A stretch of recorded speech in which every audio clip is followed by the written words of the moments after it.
নমস্কার, আমি তরুণ ঘোষ। কতগুলো বিষয় নিয়ে আপনাদের সঙ্গে আলোচনা করব। যেটা প্রথমে থাকছে যে পাকিস্তান কেন বাংলাদেশকে ব্যবহার করছে। কারণ পাকিস্তান জানে যে ভারত যে কোনো মুহূর্তে অ্যাটাক করতে পারে। তার কারণ হচ্ছে পিওজেকে, পাকিস্তান অকুপাইড জম্মু অ্যান্ড কাশ্মীর, এতদিন ধরে তারা দখল করে রেখে দিয়েছে।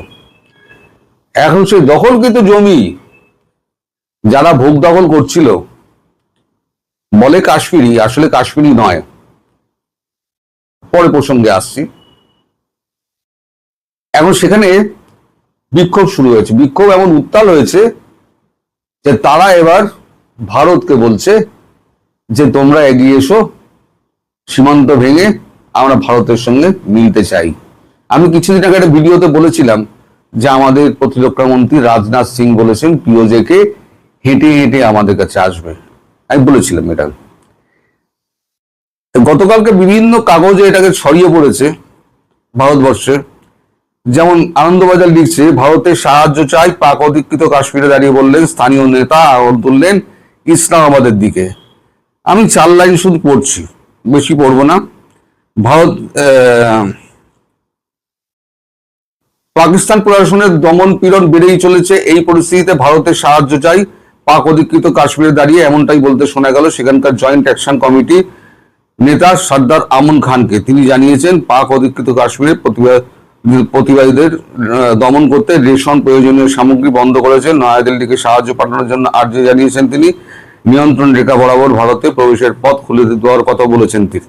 তার দাবি, পাক অধিকৃত কাশ্মীরে পরিস্থিতি আরো খারাপ হলে বাসিন্দারা চাইলে তারা ভারতে প্রবেশ করতে যেতে পারেন, তার ব্যবস্থা করা উচিত।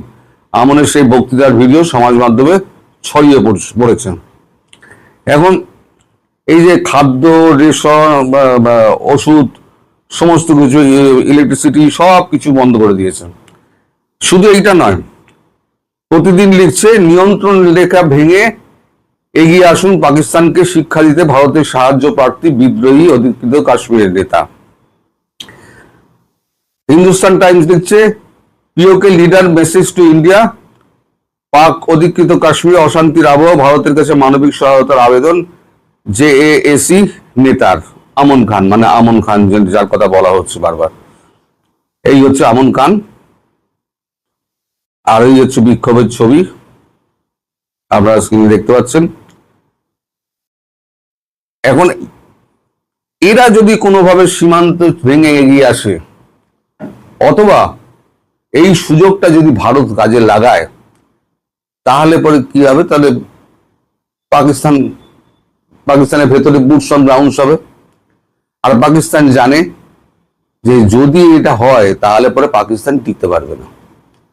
শুধু পিওজেকে নেবে না, তার সঙ্গে গিলগিট বালতিস্তান নেবে, তার সঙ্গে আপনার নেবে, সিংকে স্বাধীন করে দেবে। কারণ সিংহ বহুদিন ধরে স্বাধীনতা চাইছে, সিংকে স্বাধীন করে দেবে।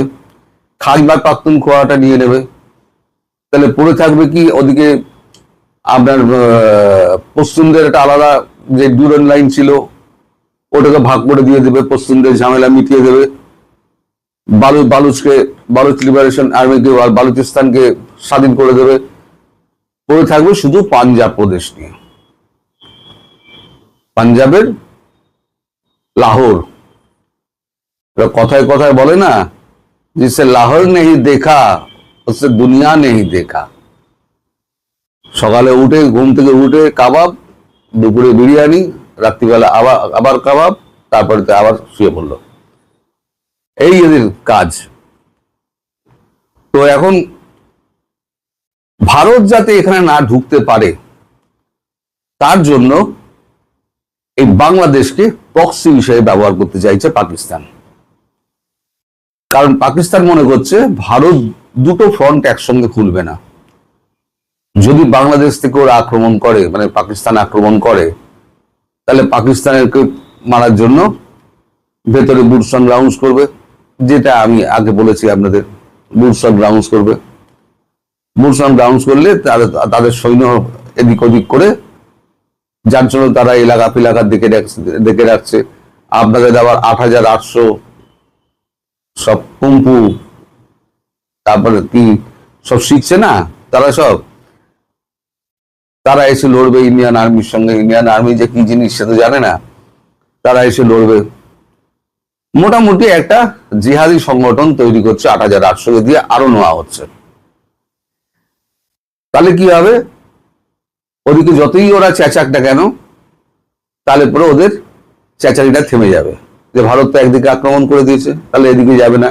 এখন কি অবস্থা, এই যে LOC, line of control, line of actual control নয় কিন্তু লাইন অফ কন্ট্রোল যেটা রয়েছে, ধরুন এই হচ্ছে লাইন অফ কন্ট্রোল।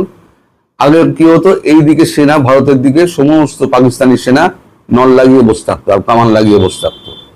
এখন রয়েছে কি, এখন এই দিকে একটা ভারতীয় সেনা ভারতের দিকে লক্ষ্য করে, আর এদিকে একটা পিওজেকের দিকে লক্ষ্য করে, মানে দুটো ভাগ হয়ে গিয়েছে। একটা নিজের দেশের লোককে আটকাবার জন্য একটা ওদিকে একটা পিঠ দিয়ে রেখে দিয়েছে, এই বন্দুক তাক করে রেখে দিয়েছে, আর তার পিঠে পিঠ ঠেকিয়ে ভারতের দিকে আরেকজন বন্দুক তাক করে রেখে দিয়েছে। এবার এই হচ্ছে অবস্থা এদের। এই অবস্থা যদি বাংলাদেশকে ব্যবহার করতে পারে প্রক্সি হিসেবে, তাহলে পরে ভারত তো ব্যবস্থা নেবেই। আর ভারত যদি ঢোকে, তাহলে পরে এই যে যেগুলো আছে, তো জানি না এখন ভারতের স্বরাষ্ট্রমন্ত্রীর মাথায় কি রয়েছে, অমিত শাহের মাথায় কি রয়েছে, মোদির মাথায় কি রয়েছে। মোদি তো কোনো কথা বলেন না, চুপচাপ থাকেন, কোনো কথা বলেন না। তাই ভারত চাই সবসময় যুদ্ধটা এড়িয়ে যেতে। আর এই অখণ্ড ভারতের যে ব্যাপারটা আছে না, আমি তার ব্যক্তিগতভাবে আমি তার তীব্র বিরোধিতা করি। ওই জঞ্জাল আমাদের ঢুকিয়ে কি হবে বলুন? হ্যাঁ, যদি এরকম হয়, প্রিয় যোগে গিলগিট বালতিস্তান আর আপনার খাইবার পাখতুনখোয়াকে ঘিরে নিয়ে 10-15 বছর ফেলে রেখে দাও, খাবার টাবার পাঠিয়ে দাও, সব পাঠিয়ে দাও, 10-15 বছর ফেলে রেখে দাও, বাছাই হোক, বাছাই করে সমস্ত ওগুলো তালিবানদের দিয়ে করতে হবে, বাছাই টাছাই করে তারপরে তাদেরকে এদিকে ঢোকানো। এই জঞ্জাল কেউ নেবে না, না বাংলাদেশের দিক দিয়ে না ভারতের দিক দিয়ে। বা ভারতের যতটুকু দরকার রংপুর সেটুকু নেবে, খুব বেশি হলে হয়তো রাজশাহী, তাও আমি শিওর না। যদি ভালো ভালো মিটে যায় তাহলে ঠিক আছে, আর যদি ভালো ভালো না মেটে তখন তার অন্য ব্যবস্থা আছে। তো এই খবরটার আরো বড় হবে, সমস্ত কাগজে বেরিয়ে গেছে, সোশ্যাল মিডিয়ায় বেরিয়ে গেছে, আপনাদের নিশ্চয়ই চোখে পড়েছে, আপনাদের কাগজে নিশ্চয়ই ছাপা হয়েছে। তো এখন যতক্ষণ নিজেদের পিঠ বাঁচাচ্ছিল, ওইখানেই কিন্তু ওই এলইটি ক্যাম্প করেছিল, মানে লস্করে তৈবা, হিজবুল মুজাহিদিন, এদেরকে আশ্রয় কিন্তু এই এরাই দিয়েছে, মানে এই কাশ্মীরি তারা দিয়েছে, বলে কাশ্মীরি, আসলে কাশ্মীরি রয়েছে হয়তো 2%, 3%, সব পাঞ্জাবি ঢুকিয়ে দিয়েছে। তারাই এখন বিক্ষোভ করছে ভারতে ঢুকবে। আর তখন তো বলনি, পিঠে যখন লাঠি পড়ে তখন ভারতের কথা মনে পড়ে। তোমরাই তো একদিন জঙ্গিদের আশ্রয় দিয়েছিলে, বর্ডার যতক্ষণ না পার হতে পারছে ততক্ষণ জঙ্গিদের তোমরাই আশ্রয় দিয়েছিলে, তখন একবার ভারতের কথা মনে পড়েনি তো? এখন ওই যে বললাম পিঠে লাঠি পড়েছে, লাঠি পড়তে এখন চিৎকার চেঁচামেচি হচ্ছে। তাই ভারত কি করবে সেটা তো ভবিষ্যতের ব্যাপার, এ নিয়ে আমি কোনো মন্তব্য করবো না। এখন সামনে আপনারা দেখুন, আমিও বলতে থাকি। সবাই ভালো থাকবেন, সুস্থ থাকবেন, সাবধানে থাকবেন। নমস্কার।